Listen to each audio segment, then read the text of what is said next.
The Shepherd and the Shadow by Kamsi Ogbu.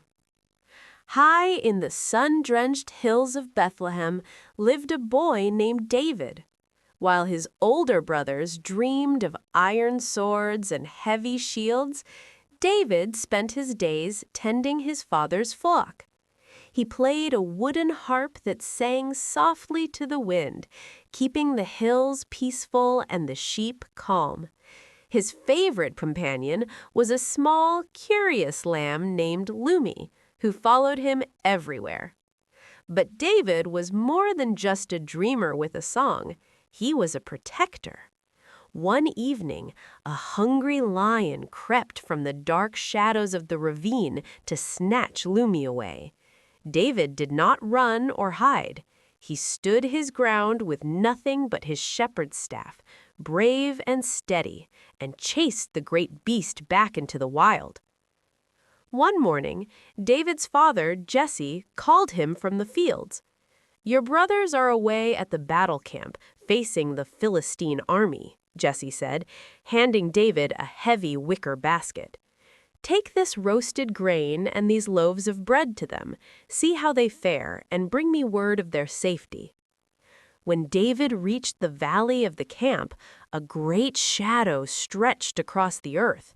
It belonged to Goliath, a giant so tall his helmet grazed the low-hanging clouds. The giant bellowed a challenge that made the ground tremble. Beside him, a seasoned soldier named Nadab shivered in fear, hiding behind his shield as the giant laughed at the cowering army. "I will go and fight this giant," David declared, standing before King Saul. The king looked at the boy's simple clothes and sighed. "You are only a youth, and he has been a warrior since he was small," Saul said, placing a heavy hand on David's shoulder. But David spoke of the lion and the bear, and the king saw a spark of great courage in the boy's eyes. Saul insisted that David wear royal protection.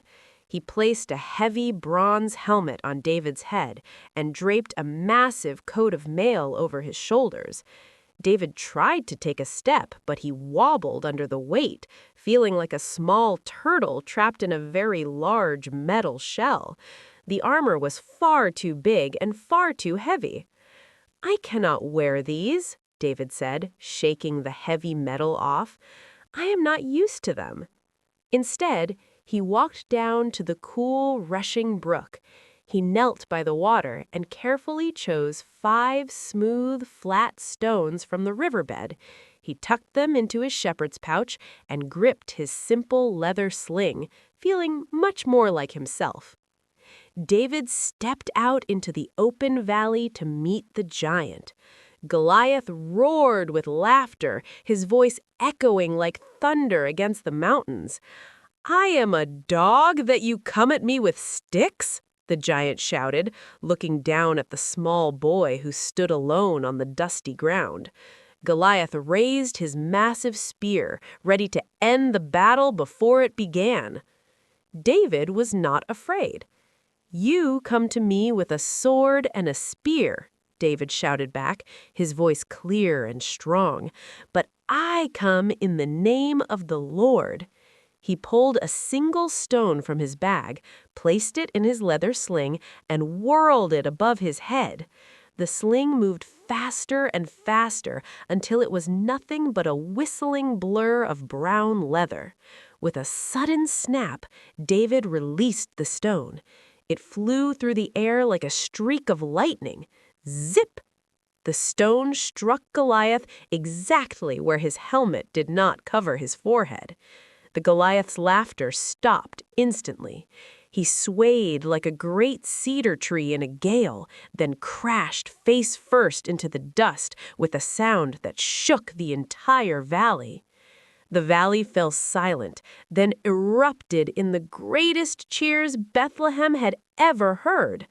David had shown that victory is not found in the size of a sword or the weight of armor, but in the courage of the heart. Eventually, David returned to the quiet hills where the sun still shone and Lumi, the lamb, was waiting for her shepherd to lead her home. Please comment, subscribe, like, and share.